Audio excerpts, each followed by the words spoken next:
I just wanted to start out by asking about the novel or the novella on which this is based, and how you came across that, and what the kind of process was for developing the script and then the film. Sure.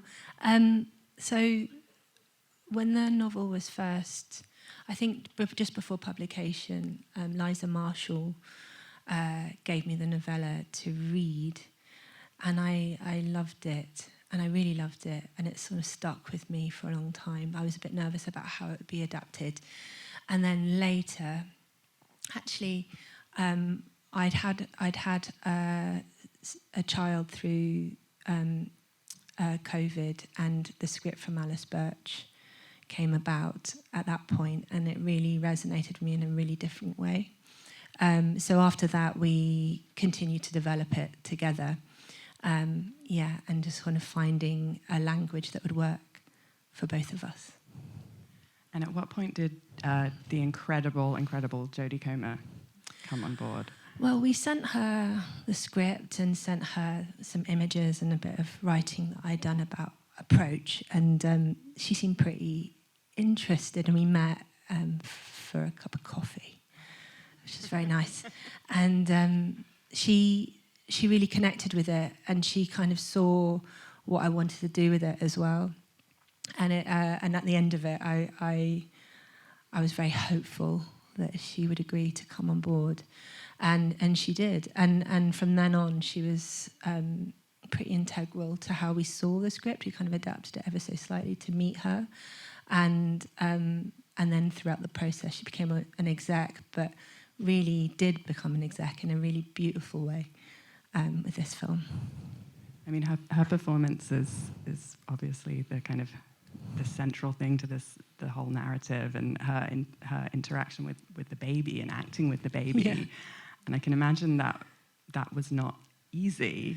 No, she's not a mum, and so it was a very new experience for her. She was so nervous at the beginning, and it was quite. And we had a very short rehearsal period, partly because of time pressure to make this movie. But I brought in a newborn for her to hold, and she was shaking. At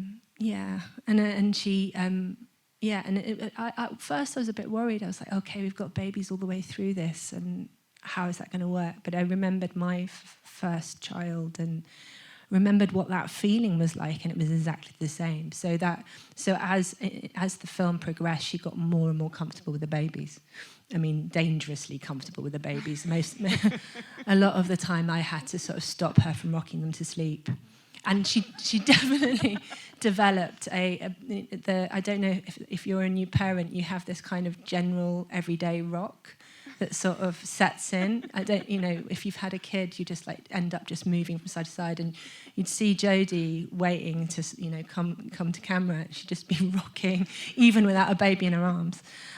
So it became, the feeling of her becoming a parent, I think, did progress throughout the making of this movie.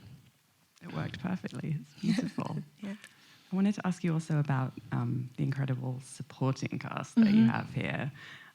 Catherine Waterston, Mark Strong, Joel Fry, Benedict Cumberbatch as well, who produced the film as well. How did that process go? I mean, it was amazing because it was very lucky that people were so committed to the story for various reasons, their own reasons. They connected with it. And so I felt really, really, really lucky that they came to support me in the movie.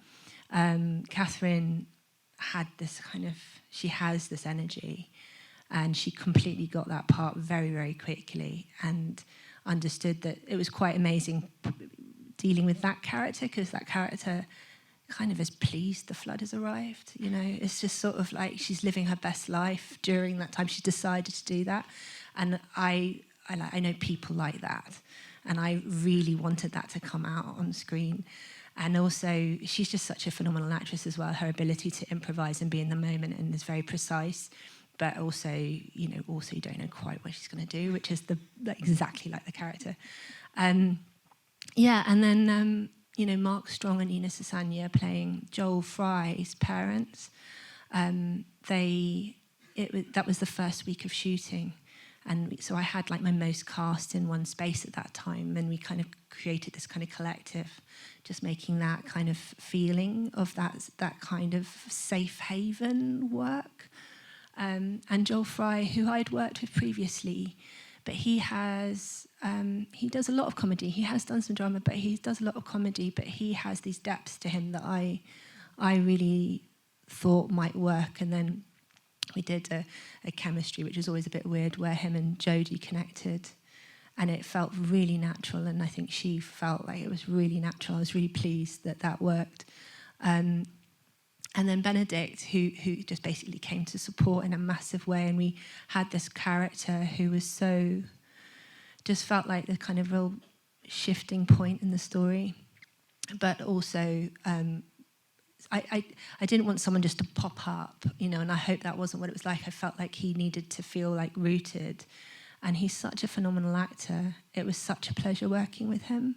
He came and he gave so much and kind of gave us, it was just at this point in the shoot, which is really tough, he gave this kind of new energy for us to kind of keep moving through. It was really joyous. And especially that particular shooting day where it was a full moon and everyone was dancing, it was loud music, and it was just felt like a big breath of fresh air for all of us at that moment. We were all dancing in the background. It was great. For the characters too, it was kind of a moment to, forget almost for a moment what the situation is and to kind of release. Yeah. And it was kind of at this turning point. I thought it was pivotal. Yeah, I think it's funny because I think what was quite amazing about this cast is everybody knew the job they had to do at every given moment, and I think so when a moment like that happened, everyone just fed into it and came together and made that work. I'm very lucky. Yeah, I was. Are there any questions out in the audience? The question was about how this is kind of a read between the lines type of a film, and whether or not that is something that was in the original source material in the book. I mean, a lot of it was like that in the source material, but I think we felt like that was really integral to the way we wanted to tell this story. It needed to be subjective. It's something we had experienced ourselves in a different way through that kind of COVID period. But also, I think that it was so important for me to make sure it was subjective. And I think that, there is a humanity to that. I think sometimes when you fall into exposing everything, you kind of like get detached in a different kind of way. And I felt like there's something about the intimacy bringing you in, and that I felt resonated more with what I knew to be true. So the question is about how the movie, has been described as kind of like a disaster movie or, a thriller, and how it's more about grief and other themes, and how you, Mahalia, would describe it. Yeah. So I think one of the key things is about grief, and we really wanted to honour that. I've had a lot of friends recently who've gone through really deep amounts of grief, and I really wanted to make sure that was told.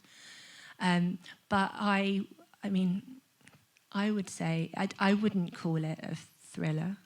I would call it a story about survival, a drama that talks about the first year of parenthood, and potentially the flood as a metaphor for that extreme experience in our lives. But people can call it what they want.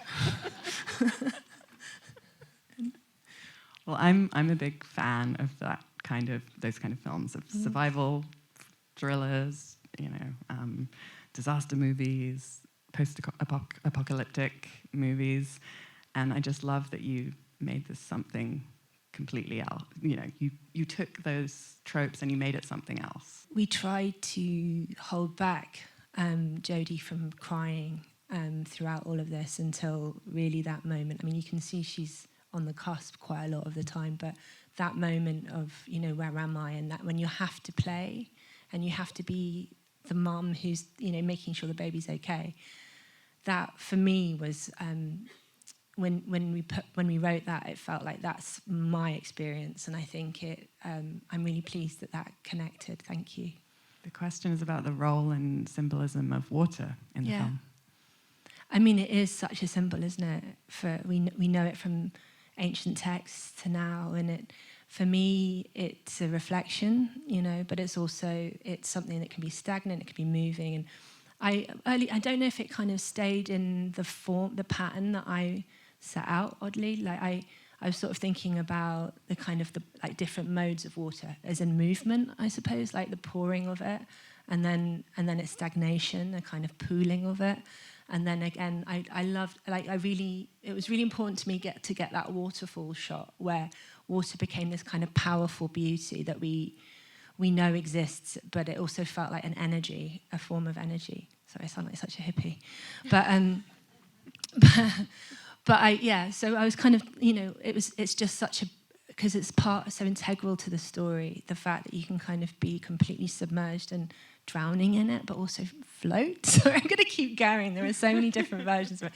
But I was constantly, and we were constantly kind of playing with this idea all the way through. It was the kind of what the film was balancing on all the way through.